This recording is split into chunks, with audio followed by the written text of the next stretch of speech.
জিনিসপত্রের দাম খালি বাড় দেয়। আল্লাহর কাছে কইতেছি, আল্লাহ যদি আল্লাহ আমাদেরকে দয়া করে তাহলে আমাদের উপায় নেই। শেয়ার কেলেঙ্কারিতে জড়িতরা এখন মন্ত্রী। দুঃখ হয় সবাই টাকার পিছে ঘুরছে। সব কথা বলতে গেলে দেখবেন আমার লাশটা রাস্তায় পড়ে আছে। যারা একসময় ব্রিফকেস নিয়ে ঘুরতো, আজকে তারা ব্যাংকের মালিক।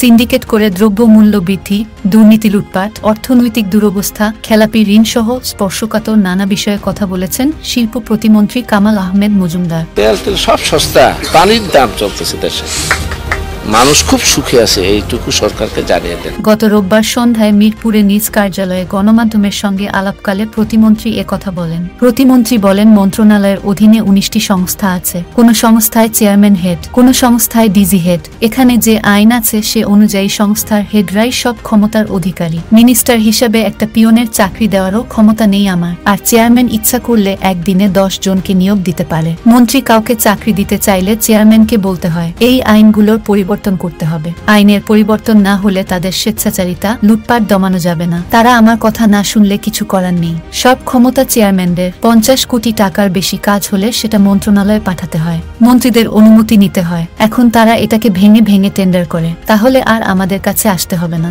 স্বচ্ছতা, জবাবদিহিতা নেই। তিনি আরো বলেন, আমাদের সুগার মিলগুলো লুজিং কনসার্ন। আমরা লোকসান দিচ্ছি, অথচ সুগার মিলগুলো লোকসান হওয়ার কথা নয়। ওখানে যারা কৃষক তারাই শ্রমিক, যা ইচ্ছা তাই করছে। যেখানে কর্মকর্তা কর্মচারী লাগার কথা না সেখানে লোক নেওয়া হয়েছে। 6 মাস আখের মৌসুম, বাকি সময় কাজ না থাকলেও কর্মচারীদের বেতন ভাতা, ওভারটাইম দিতে হচ্ছে। এমন পদ আছে যার নাম কানামোনা। এদের কাজ হচ্ছে ঘুরে ফিরে খাওয়া। যেখানে 10 জন লোক দরকার সেখানে লোক আছে 100। অনেক কঠোর সিদ্ধান্ত আমি নিয়েছি। এর আগে সুগার মিলের ভারপ্রাপ্ত চেয়ারম্যান ছিলেন একজন। সে যদি আর কিছু দিন থাকতো তাহলে মিলের যন্ত্রপাতি, লোহা লক্কর সহ বিক্রি করে দিত। অনেক জায়গা থেকে টেলিফোন আসার পরও আমি তাকে সরিয়েছি। দীর্ঘদিন ধরে জমতে সুগার মিলের একটা বড় অঙ্কের ঋণ হয়ে গেছে। সিন্ডিকেটের প্রভাবে কি সরকারি প্রতিষ্ঠানগুলো ধ্বংস হচ্ছে, এমন প্রশ্নের জবাবে প্রতিমন্ত্রী বলেন, আমাদের একটি ফার্মাসিউটিক্যাল প্রতিষ্ঠানের বিদেশি শেয়ার হোল্ডাররা চলে যাবে। আমরা সিদ্ধান্ত নিলাম নিজেরা এই শেয়ার রাখবো। হঠাৎ করে সিদ্ধান্ত পরিবর্তন হয়ে গেল।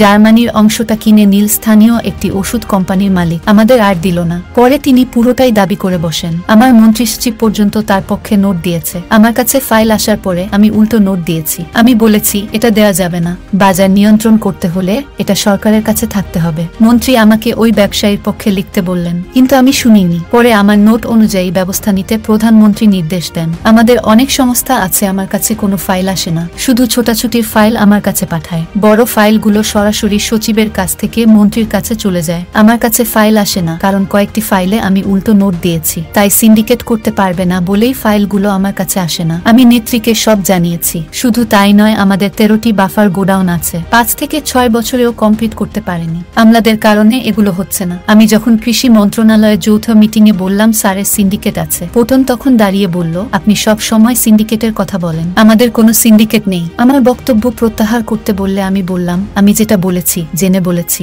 প্রত্যাহার করে নিতে আমি বক্তব্য দেইনি। পরে তো সিন্ডিকেট ধরা পড়েছে। পটন এখন পালিয়েছে। চট্টগ্রামের একজন আছে, তিনিও পালিয়েছে। গত বৃহস্পতিবার রাজধানীতে হওয়া এক কর্মশালায় উপস্থিত হয়ে আপনি বলেছেন, মানুষ বাজার করতে গিয়ে এখন কাঁদছে, কারণ বাজারের যে অবস্থা তার পকেটে সে টাকা নেই। এটার একমাত্র কারণ সিন্ডিকেট। এই সিন্ডিকেট এবং নিত্য দ্রব্যমূল্যের আকাশচুম্বী দাম বাড়া নিয়ে প্রতিমন্ত্রীকে প্রশ্ন করলে উত্তরে তিনি বলেন, নিত্য দ্রব্যমূল্যের দাম সামাল দেওয়া তো বাণিজ্য মন্ত্রণালয়ের কাজ, তাই এটা বাণিজ্য মন্ত্রীকে জিজ্ঞাসা করুন। তার নিজেরই তো ব্যবসা আছে। তারপর খাদ্যমন্ত্রীর আছে। খাদ্যমন্ত্রী নিজেই চাল মিলের মালিক, আড়তের মালিক। সব কথার এক কথা, এসব কিছুর পেছনে সিন্ডিকেট রয়েছে। তাই আমার মনে হয় মন্ত্রী পরিবর্তন করা উচিত, আর স্পেশাল ট্রাইব্যুনাল করা উচিত। যাদের গোডাউনে হাজার হাজার বস্তা চাল, চিনি পাওয়া যায় তাদের ধরবে, তাদের ছাড় দেবে না। কর্পোরেট 6টা কোম্পানি এখন মুড়ি, চানাচুর পর্যন্ত বিক্রি করে। বঙ্গবন্ধু বলেছেন, একটি লোক রকেটের গতিতে বড়লোক হচ্ছে, তার গতি কমিয়ে দাও। যে পিপিলিকার গতিতে চলছে তার গতি বাড়াও। বঙ্গবন্ধুর এই উক্তি ধারণ করে নেত্রী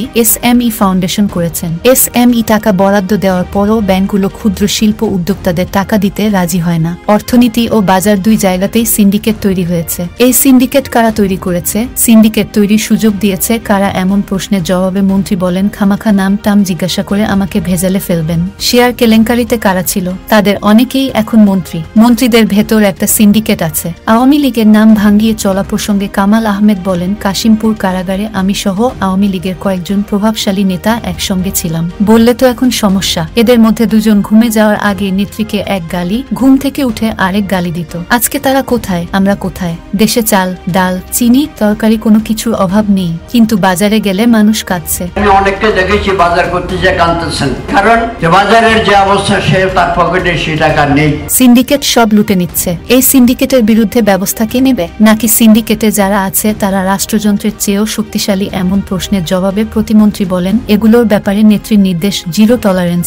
মনে করেন আমি বাণিজ্য মন্ত্রী, এগুলো তো আমার ধরা উচিত। আমি কি ধরছি? মন্ত্রিত্ব চালানো এত সোজা কথা নয়। সিন্ডিকেটের বিরুদ্ধে ব্যবস্থা নিতে না পারলে এই কালিমা তো আপনাদের গায়েই লাগবে, তাই না? এমন বিস্ফোরক প্রশ্ন করলে শিল্প প্রতিমন্ত্রী বলেন, ওই যে কালকে ওবায়দুল কাদের সাহেব বলছে, মন্ত্রী হয়ে আমি নিজেই তো সিন্ডিকেট ভাঙতে পারলাম না, তাহলে আমি কেন সিন্ডিকেট নিয়ে কথা বলছি? এর উত্তর হলো, সব কথা বলা যায় না। এখন আমার মন্ত্রণালয়ের সিন্ডিকেট ভাঙতে আমাকে তো দায়িত্ব দেয়নি। প্রতিমন্ত্রী হিসাবে আমার কোনো পাওয়ার নেই। মন্ত্রী হলো মন্ত্রণালয়ের অল ইন অল সচিব আর মন্ত্রী। আমি তো মাঝখানে বসে আছি এমনিতেই। তারপরও সত্যতা বলার চেষ্টা করি, কিন্তু বলতে গেলেই থামিয়ে দেওয়া হয়। দুঃখ হয়, সবাই টাকার পিছে ঘুরছে, কোনো অভাব নেই আমাদের দেশে। আপনি বলেছেন যারা এক সময় খালি ব্রিফকেস নিয়ে ঘুরতো তারা এখন ব্যাংকের মালিক। তারা কারা এবং সংখ্যায় কেমন হবে? উত্তরে তিনি বলেন, এদের সংখ্যা একেবারে কম নয়। আপনি খবর নিলেই পাবেন। ঢাকা শহরে আমার রাজনৈতিক বয়স 50 বছর। কে কোথা থেকে উঠে এসেছে সবকিছু জানি। আর কিছু বলবো না। এমনিতেই আমলারা আমার পেছনে লেগেছে। তারা নেত্রীকে আমার সম্পর্কে নানা কথা বলছে।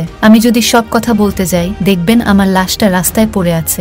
SME ফাউন্ডেশনের উদাহরণ দিয়ে প্রতিমন্ত্রী আরো বলেন, যেমন ধরুন SME ফাউন্ডেশনের 72 লাখ সদস্য আছে। 1 লাখ টাকায় এখন চিরা মুড়ির ব্যবসাও করা যায় না। আমরা 1 লাখ টাকাও তাদের ঋণ দিতে পারি না। SMEর কোনো বাজেট নেই। বাজেটের টাকা কোথায় খরচ করছে? যারা হাজার হাজার কোটি টাকা ঋণ নিয়ে রাখছে তাদের শত শত কোটি টাকা ঋণ মওকুফ করে দিচ্ছে। কি কারণে তাদের ঋণ মওকুফ করে দেবে? তাদের দেশের প্রতি কি কন্ট্রিবিউশন আছে? তারা প্রতি বছর ঋণ নিচ্ছে, প্রতি বছর ঋণ পুনঃতফসিল করছে। আইন থাকা উচিত, ঋণ পুনঃতফসিল করা যাবে না। ঋণ খেলাপিরা কোনো সুযোগ সুবিধা পাবে না। ট্যাক্স খেলাপিরা কোনো সুযোগ সুবিধা পাবে না। কাজ করতে না পারলে যে কোনো মন্ত্রীর দায়িত্ব থেকে সরে যাওয়া উচিত। আপনি এটাও বলেছেন আপনার মন্ত্রণালয়ে মন্ত্রী চিবি সব, আপনি মাঝখানে শুধু বসে আছেন। তাহলে আপনার মাথায় দায়িত্ব থেকে সরে যাওয়া কোনো চিন্তা কাজ করে কিনা? এমন প্রশ্নের জবাবে প্রতিমন্ত্রী আরো বলেন, চিন্তা কাজ করে, কিন্তু সমস্যা আছে। নেত্রী আমাকে খুব স্নেহ করেন। এখন আমি যদি রিজাইন করি, নেত্রী সিরিয়াসলি মাইন্ড করবেন? নেত্রী আমার বড় বোন, তিনি আমাকে একটা সম্মান দিয়েছেন। আমি টাইম টু টাইম নেত্রীকে সব জানিয়ে আসছি। আমার মন্ত্রণালয়ের সব জিনিস নেত্রীর নখদর্পণে। শিল্প প্রতিমন্ত্রী কামাল আহমেদ মজুমদারের সাথে একান্ত সাক্ষাৎকারটি নিয়েছেন